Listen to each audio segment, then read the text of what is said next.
Ce que nous voulons ici, c'est étudier un peu plus en détail comment est dessinée la relation entre image et antécédent sur la représentation graphique d'une fonction.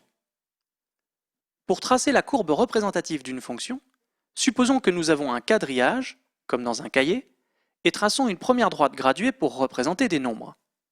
Cette première droite, dessinée horizontalement, représentera les nombres de départ. Traçons ensuite une deuxième droite graduée pour représenter de nouveau des nombres. Cette deuxième droite représentera, elle, les nombres d'arrivée.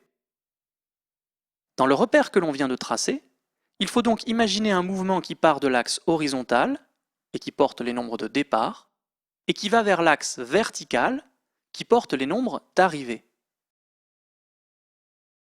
Dans une représentation graphique donnée, si on trace par exemple une courbe comme celle-ci, c'est justement la courbe qui nous dit comment on peut passer du départ à l'arrivée ou de l'arrivée au départ.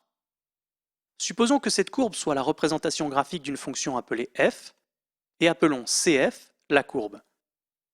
En pratique ici, ceci implique que si on appelle x les antécédents au départ, on notera f de x les images à l'arrivée. Par exemple, la courbe nous dit que l'antécédent -4 est relié à l'image 5. Pour le voir, on part de l'antécédent que l'on souhaite, on se déplace verticalement jusqu'à ce que l'on rencontre la courbe, et on utilise le point trouvé pour ricocher vers l'autre axe et arriver à 5. L'image de l'antécédent -4 est 5, ce que l'on peut aussi écrire f de -4 égale 5, et il est important de s'habituer à cette dernière écriture, car elle est bien plus pratique à utiliser que des longues phrases. L'antécédent 3,5 est lui relié à l'image 5,5. Encore une fois, c'est la courbe qui nous le dit. On se place en 3,5, on se déplace verticalement jusqu'à rencontrer la courbe, et on ricoche vers l'autre axe. L'image de 3,5 est donc 5,5, ou encore f de 3,5 égale 5,5.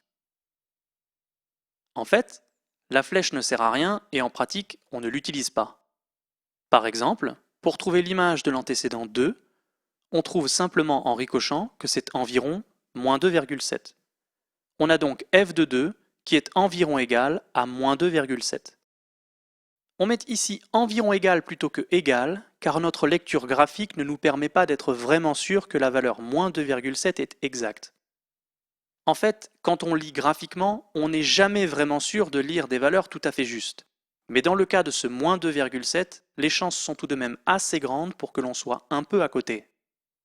En pratique, et aussi en fonction du contexte, égal ou environ égal, chacun choisira en fonction des cas ce qui lui semble être le mieux.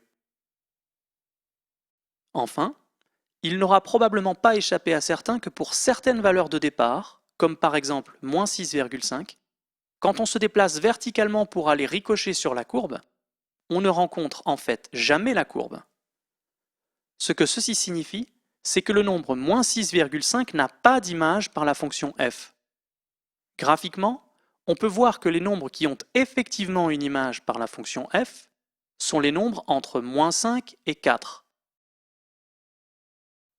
Tous les nombres qui ont effectivement une image par la fonction f s'appellent, comme on le sait, les antécédents. Et l'ensemble de tous les antécédents s'appelle l'ensemble de définition de la fonction f.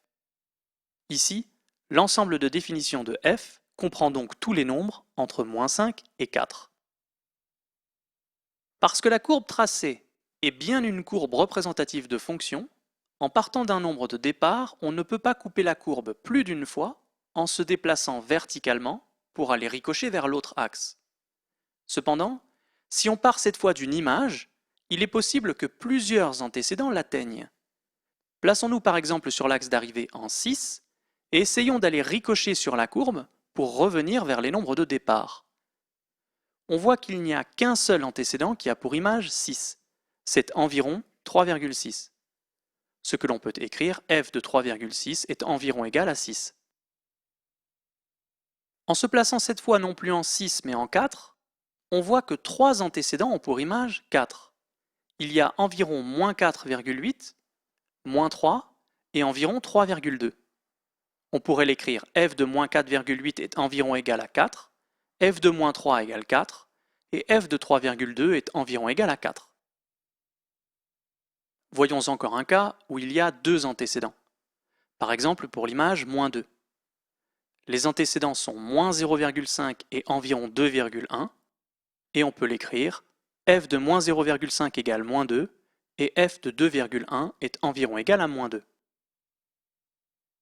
Avec la courbe que l'on a, on voit que les cas de figure possibles sont aucun antécédent n'atteint certaines valeurs d'arrivée, c'est le cas par exemple pour le nombre d'arrivées moins 4,5, puis en montant, on voit que l'on passe à un antécédent, puis 2, puis 3, puis de nouveau 2, de nouveau 1, et enfin 0. Les nombres d'arrivées qui sont effectivement atteints par au moins un antécédent s'appellent, comme on le sait, les images. Et l'ensemble de toutes les images s'appelle l'ensemble image.